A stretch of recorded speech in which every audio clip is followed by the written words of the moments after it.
Hello everyone, it's Wednesday and you're watching Within the Frame. I'm Kim Bo-kyung. A historic milestone was set just less than a week ago with the successful launch of South Korea's locally developed Nuri rocket.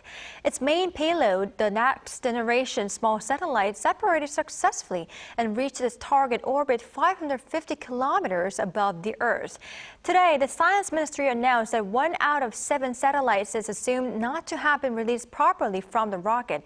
And additionally, contact hasn't been made with one commercial satellite, but the project was a success in that Nuri accomplished an actual mission of deploying real satellites into a target orbit. What significance does this have? And what should South Korea's next move be to take the lead in the space race? For an in-depth analysis, we invite Park Si-soo, Seoul Bureau Chief at Space News. Mr. Park, welcome. Thank you for having me. And we also have Wendy Whitman-Koh, professor from the School of Advanced Air and Space Studies. Good to see you, Professor Whitman-Koh.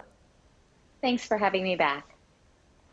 Now, first question to our Mr. Park. Let's first talk about those satellites that have been either unsuccessfully separated nor communicated. Now, one of the 4 CubeSats called Tasor, developed by the Korea Astronomy and Space Science Institute, is assumed not to have separated properly from the launch vehicle, and that's according to Science Ministry data analysis today. Now, I understand the 4 CubeSats were supposed to fly together. With one missing for now, can they do their job properly?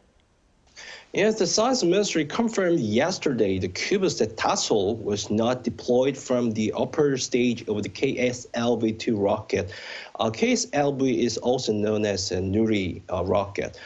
This means the satellite is still inside the upper stage that is orbiting the Earth. The satellite there has already missed an opportunity to get out to reach its intended orbit, and the upper stage is supposed to make a fiery re-entry into Earth's atmosphere in the future. That means the upper stage and the undeployed satellite will eventually burn up in Earth's atmosphere. It's not known yet when it would happen, but it's something that will happen sometime in the future. I asked a scientist involved in the SNIPE mission about any possible negative impact of the setback on the mission, and the scientist told me this issue theoretically may not affect the mission, but not 100% sure. So I think it remains to be seen how things will unfold. Right, I see. We'll have to wait and see. Now, Professor Whitman-Koh, the ministry is still attempting to make contact with one of the commercial CubeSats developed by private company Justech as well. Now, could you briefly tell us more about this too? And is there any possibility that we could get a signal in the near future? It's always possible. This technology is extremely difficult to master. And so it's not surprising that you might have some problems out of the gate. It's rather common. But that's also one of the really nice things about smaller satellites, CubeSats in particular. Not only are they smaller, but they do tend to be cheaper to make. So if you do have these sorts of problems, it's a little bit easier for the commercial company to come back with a new one. It doesn't cost as much to replace a faulty satellite. Of course, they'll continue working through trying to contact the satellite, I'm sure, over the next couple of weeks. These things happen relatively frequently. We just saw a commercial lunar lander essentially crash into the moon because of a software glitch. We've seen glitches, technological and hardware and software on NASA and European Space Agency missions. So it's happens. They'll continue working the problem, and I'm sure they're hopeful that they'll make some contact with it soon. Right, I see. Now, Mr. Park, although 2 satellites were not completely successful, the other 6 have successfully reached the orbit. And among them, let's focus on the main payload, which is a second next-generation small satellite. Now that 2 have communication, as far as I know, has taken place several times, what is the satellite's mission and when will it start? The next second is the main primary payload and is in good shape, as you said, and is orbiting the Earth at the altitude of 550 kilometers. There are 3 missions, basically, that the satellite is supposed to do in orbit. The first is in-orbit demonstration of a locally developed SAR radar. SAR is SAR, is an acronym for Synthetic Aperture Radar. This system was developed by KAIST, it's an elite university in South Korea. The radar was designed to produce imagery with up to 5-meter resolution and a swath width of 40 kilometers.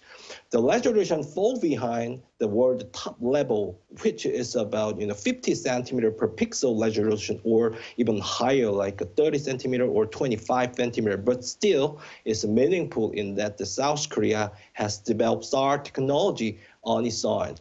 SAR is a specialized form of remote sensing that has seen growing demand globally since Russia's invasion of Ukraine, because SAR satellite can capture images at night through cloud cover and rain, which are conditions that impair traditional optical satellites. This is why the system is increasingly considered a strategically important asset, particularly for national security. You may have seen satellite images of Russian tanks or soldiers moving in the dark toward the Ukraine border around the time when the war broke out. These photos were actually captured by SAR satellite operated by satellite companies like Maxar Technologies, Black Sky, or Spire Global. That's the first mission, and the other two missions are precise measurement of space radiation using a locally developed device called the LEO-DUS, and the validation of 4 locally developed equipment like thermal controller, X-band, power amplifier, GPS receiver, and solar panel. And normally it takes days or even weeks for a satellite to start doing its assigned mission. And I believe the next second is currently checking is everything from communication to power system health of its payload aboard. And when it's done, the satellite will start carrying out its mission as planned. Right, I see. Very interesting.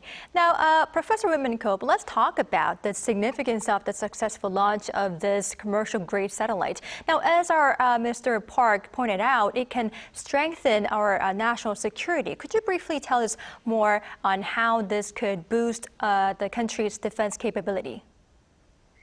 There is a very, very tight and long-standing relationship between space technology and national security. Since the very beginning, because of the national security capabilities that space gives us in terms of not just launch technology, but satellite and remote imagery. Space has essentially been militarized in that it has been used for military purposes since the dawn of the space age. So it's not just launch technology's relationship to ballistic missile technology, but also the remote imaging. And of importance, especially during the Cold War and the space race between the USSR and the United States, remote sensing technology was really important, not necessarily in heightening the tension, but in reducing the tension, because it does give both sides a lot more information. They don't necessarily have to trust one another at what the other is saying. They can visually confirm it with their own satellite eyes, so to speak. So that, in that sense, this type of remote sensing imagery is really, really helpful. Obviously, there's always a concern in terms of launch technology, and because of its relationship to ballistic missile technology. And speaking for myself here, that is one of the concerns that space policy researchers have looked at. And some authors, argue that has been one of the relationship between those technologies has been one of the reasons that the major superpowers have been reluctant in the past to allow launch technology to proliferate, because it can lead to ballistic missile development, or even be a cover for ballistic missile development. Right, interesting. So there is, it's interesting to hear that there is a close relationship between the space technology and the national security.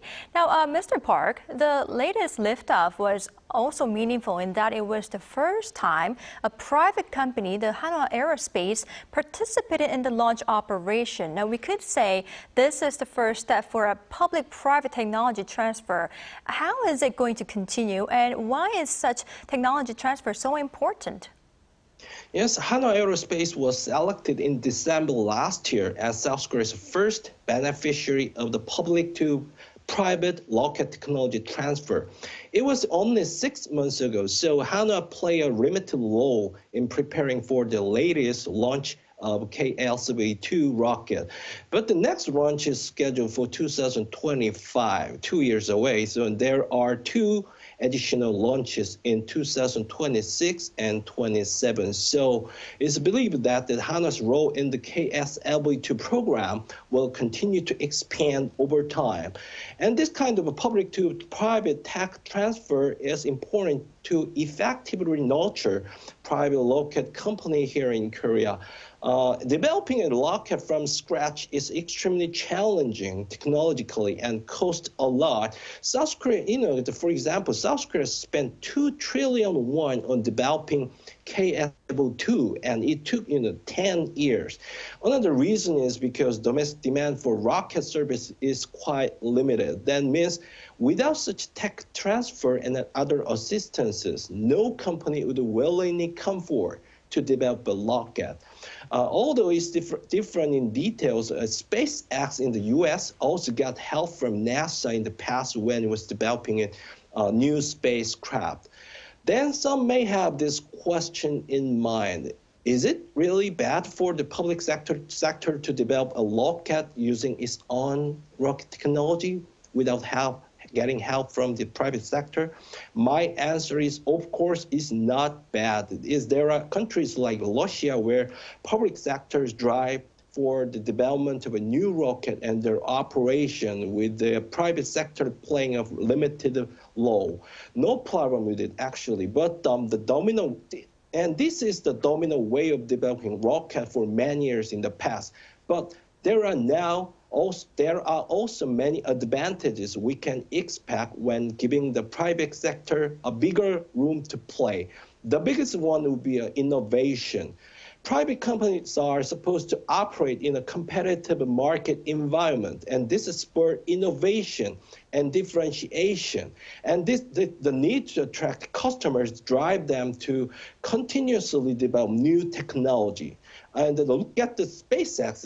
It developed partially reusable rocket into sweeping the global launch market, commanding nearly half of the global commercial launch service market. That's a great deal. Even NASA couldn't make it in the past.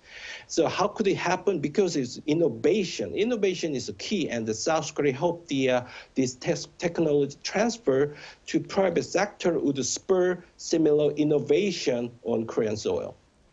Right, I see. Now I know why tech transfer is so important. Now, Professor Whitman-Kobe, let's move on to our future goals. There will be 3 more Nuri launches between 2025 and 2027. Now, how will they be different from the most recent launch, and what is the goal of these 3 planned launches? Obviously, one of the biggest goals is just getting that experience, that repetition in getting a rocket ready for launch, in going through those launch procedures, and really understanding the operations of the rocket. Last night, at least over here in the United States, SpaceX had its 200th consecutive successful launch. They are still really exploring the envelope, so to speak, trying to push the boundaries and understand how the Falcon 9 really operates. So even after all that time, it takes, you continue exploring what the rocket is capable of. So one of the goals will have to be just understanding how the rocket behaves, how all of its component parts work together, what problems tend to be more normal, and how to solve those problems. So really one of those big goals is experience.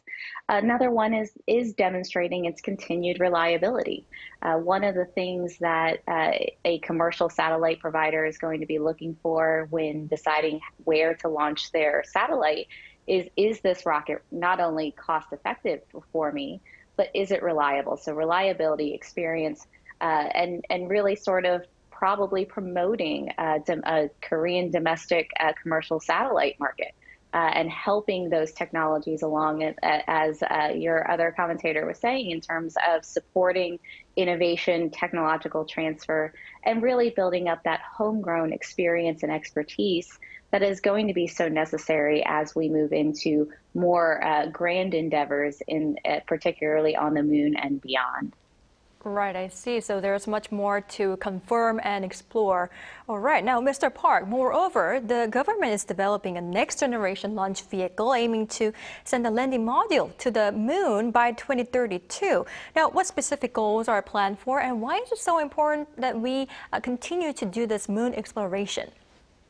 Yes, South Korea is developing a next-generation launch vehicle called KSLV-3. This is a two-stage expandable rocket and expected to make its debut in 2030. Its first stage will have a cluster of 5 100-ton thrust engines, and the upper stage with 2 10-ton thrust engines. The 2 engines and the rocket hardware will be developed by the state-funded Korea Aerospace Research Institute, or KARI, in collaboration with the industry partner that will be selected by September. The KSLV-3 will be capable of delivering up to 10 tons of payload to low Earth orbit, which is between 400 to 2,000 kilometers above the Earth's surface, and 3.7 ton to geostationary transfer orbit, which is 36,000 kilometers above, and 1.8 ton to lunar transfer orbit. South Korea plans to launch a domestically developed robotic lunar lander on KSLV-3 by 2032. And regarding the significance of the moon exploration, overall, the significance of moon exploration lies in potential to advance scientific knowledge, drive technological progress, and or pave the way for human space exploration and promote international collaboration. One thing regrettable is that for now, South Korea does not have a clear picture of what it will do on the moon. The only visible one is, as I just said, developing a robotic lunar lander, no more than that. That's the only things now we have a clear picture on lunar exploration project. And just going to the moon is just, now it's meaningless. In the past, it was meaningful because there at the time there was ideological library, but now it's meaningless. The government should have a clear and concrete picture of what it wants to do on the moon and why it should go to the moon and how. Right, I see. Interesting. We would have to have a clear and concrete reason why we are doing the moon exploration. Now, Professor Whitman-Cope, tapping onto the space race now, the U.S. is aiming to put astronauts back on the lunar surface by the end of 2025. And in response, China has recently also unveiled its plan to do the same by 2030. Now, how is the current space race among the superpowers developing? I think as your previous guest just said, the race to the moon is an interesting one in the sense that the United States has essentially been there, done that several decades ago now. So there is an argument that there is no space race because it's already been won, it's already over. But on the other hand, even in that very first space race, one of the big drivers, the reason for going to the moon, was not just the development of military technology or other scientific goals, but prestige. And for any country on the global stage, prestige and reputation for doing big things like going to the moon is a very important thing. So I think that is one of the things that we're seeing here in terms of driving this space race, if we want to call it that, between the United States and China.